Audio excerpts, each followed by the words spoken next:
रायबरेली संवाददाता सिराज अली की खास बात। रायबरेली अनुसूचित जाति अनुसूचित जनजाति पिछड़ा वर्ग अल्पसंख्यक विकास संगठन बहुजन एकता के राष्ट्रीय अध्यक्ष शक्ति शेखर वाल्मीकि के साथ हमारे संवाददाता सिराज अहमद ने की खास बातचीत। क्योंकि सवाल है तो पूछा जाएगा और अगर सवाल तीखा हो तो पूछना भी जरूरी है। आइए देखते हैं क्या कहा शक्ति शेखर वाल्मीकि राष्ट्रीय अध्यक्ष ने। अनुसूचित जाति जनजाति और पिछड़ा वर्ग के लिए आवाज उठाने वाले राष्ट्रीय अध्यक्ष शक्ति शेखर वाल्मीकि इस समय हमारे साथ मौजूद हैं और हम उनसे चर्चा करेंगे कि आखिर उनका संगठन किस प्रकार से लोगों की जनता के हित में कार्य कर रहा है और अल्पसंख्यक के लिए क्या कार्य कर रहा है। आइए मैं आपसे सामने बात करता हूं शक्ति शेखर जी से। आप अपना जो है परिचय बता दें और आपका संगठन किस तरह से समाज में काम कर रहा है। मैं शक्ति शेखर वाल्मीकि अनुसूचित जात अनुसूचित जनजात पिछड़ा वर्ग अल्पसंख्यक विकास संगठन उत्तर प्रदेश बहुजन एकता। मेरा संगठन समाज में शोषित वंचित और दबे कुचलों के लिए कार्य करता है और हमेशा आवाज़ उठाता है। मेरा सवाल है कि क्या सरकार की तरफ से जो एडवाइजरी जारी की गई है लॉकडाउन 5 को लेकर के, तो इससे जनता को कितनी राहत मिलेगी? देखिए, अब जब पूरे प्रतिष्ठान खुल रहे हैं, आगे चलकर धार्मिक स्थल भी खुल रहे हैं, तो मुझे लगता है कि पूरा मिलेगा। जो गरीब तबका है, गरीब समाज है, ऐसे में क्या लगता है कि उसकी जो रोजी रोटी की आय है इस समय लॉकडाउन 5 में खुलने की वजह से क्या उसे कुछ राहत वगैरह मिल सकती है? देखिए, जब तक रोजगार नहीं होगा गरीब के पास तब तक कुछ हो नहीं सकता। सबसे पहले तो रोजगार होना चाहिए। रोजगार बहुत आवश्यक है, क्योंकि सरकार जो दे रही है गरीबों को, वो चावल दे रही है, गेहूं दे रही है और दाल दे रही है। इससे ही पूरा परिवार नहीं चलता है। परिवार चलाने के लिए और भी बहुत सारे खर्च हैं, जिसके लिए आय होना चाहिए और उसके लिए रोज़गार बहुत ही अनिवार्य है। जब तक रोज़गार नहीं होगा तब तक भला नहीं हो पाएगा। जो सरकार की तरफ से 500 रुपये गरीब परिवारों को दिए, तो क्या आपको ऐसा लगता है कि जो सरकार की तरफ से दिया गया है वो राशि गरीबों के काम उनके खर्च में किस तरह से योगदान दे सकती है? देखिए, 500 दिया जा रहा है, 1000 दिया जा रहा है मनरेगा वालों के लिए, मगर सिर्फ मनरेगा वालों को दिया जा रहा है ना। ऐसा थोड़ी कि सभी लोग मनरेगा में काम कर रहे हैं। ये सभी लोग विधवा ऐसे हैं और भी बहुत से परिवार हैं। मैं मध्यम परिवार की बात आपको बताता हूँ। बहुत से परिवार ऐसे हैं जो चाहकर भी किसी से कह नहीं पा रहे हैं कुछ, और उनकी स्थिति भी बहुत दयनीय है। तो उनके बारे में भी सोचना चाहिए।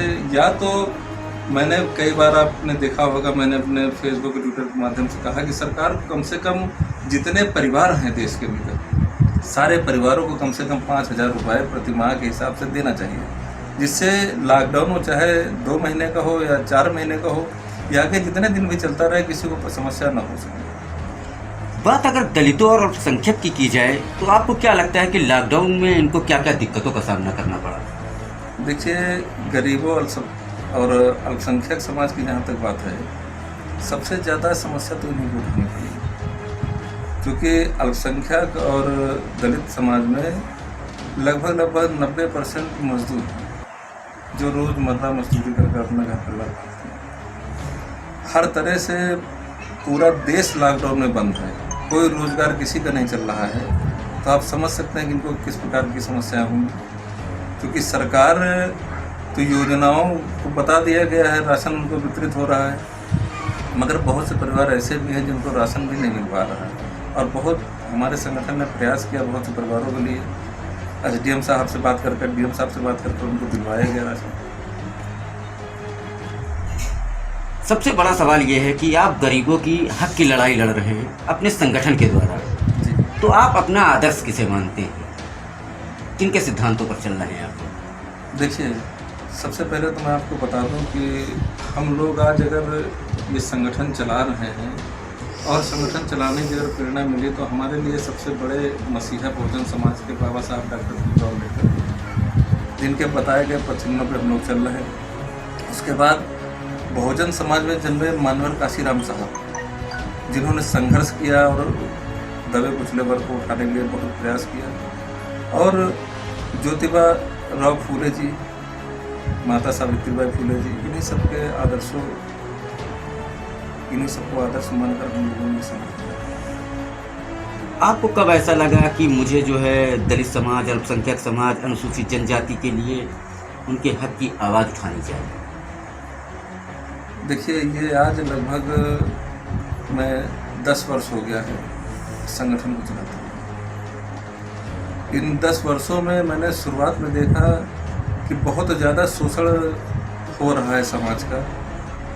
चूँकि राजनीतिक पार्टियां हैं जो सत्ता में आई, चूँकि राजनीति के कारण उनको अपना वोट बैंक भी देखना, इसलिए पूर्ण रूप से वो आवाज़ नहीं उठा पा रही शोषण। इसलिए हम लोगों को लगा कि हम लोगों को संगठन बनाकर जिनकी आवाज़ नहीं पहुंच पा रही शासन तक, प्रशासन तक, उनकी आवाज़ को पहुंचाया जाए और उनको न्याय दिलाया जाए। इसीलिए हम लोगों ने संगठन बनाया और गरीब दबे कुचले लोगों की सहायता की। आपका संगठन लगभग कितने प्रदेशों में काम कर रहा है? अभी उत्तर प्रदेश में कार्य कर रहा है। सबसे बड़ी बात यह है कि आपने अपना संगठन बनाया, तो आपको क्या दिक्कतों का सामना करना पड़ा है? तो क्या जो भी आपने दिक्कतों का सामना किया, उसके बाद क्या ये मान लिया जाए कि आपका जो संगठन है वो किसी राजनीतिक पार्टी को सपोर्ट करेगा आने वाले समय में? देखिए, मैं आपको बिल्कुल स्पष्ट कह देता हूँ, तो मैंने कई इंटरव्यू में ऐसा कहा भी कि मेरा संगठन पूर्ण रूप से अराजनैतिक है और आज अराजनैतिक ही रहेगा। मेरे संगठन के पदाधिकारी, चूँकि इस देश में अगर मत का अपना उपयोग किया जा रहा है तो हर व्यक्ति राजनीतिक है, तभी मत का अपना उपयोग कर रहा है। तो हमारे संगठन के पदाधिकारी व्यक्तिगत तौर पर तो हो सकते हैं कि किसी संगठन को, किसी पार्टी को सपोर्ट कर रहे हैं, मगर संगठन जो है हमारा कि ना तो किसी दल को सपोर्ट करता है ना किसी राजनीतिक पार्टी को, और दबे कुचले समाज के लिए हमेशा आवाज़ उठाता रहेगा, चाहे जिसकी सरकार हो। लोगों का ऐसा मानना है कि जो आपका संगठन है कहीं ना कहीं ये राजनीतिक पार्टी को आने वाले समय में सपोर्ट कर सकता है, ऐसा लोग भी कहते हैं। देखिए, बिल्कुल ऐसा नहीं। और आपने मैं लोगों की बात कर रहा हूँ यहाँ पर जी, मैं व्यक्तिगत अपनी राय नहीं दे रहा हूँ, जो लोगों का कहना है, क्योंकि अनुसूचित जाति, अल्पसंख्यक और पिछड़ा वर्ग आपके साथ काफ़ी मजबूती के साथ जुड़ा हुआ है। देखिए, मैं आपको स्पष्ट तौर से बता दूं कि लोग हैं तरह तरह की बातें करते हैं।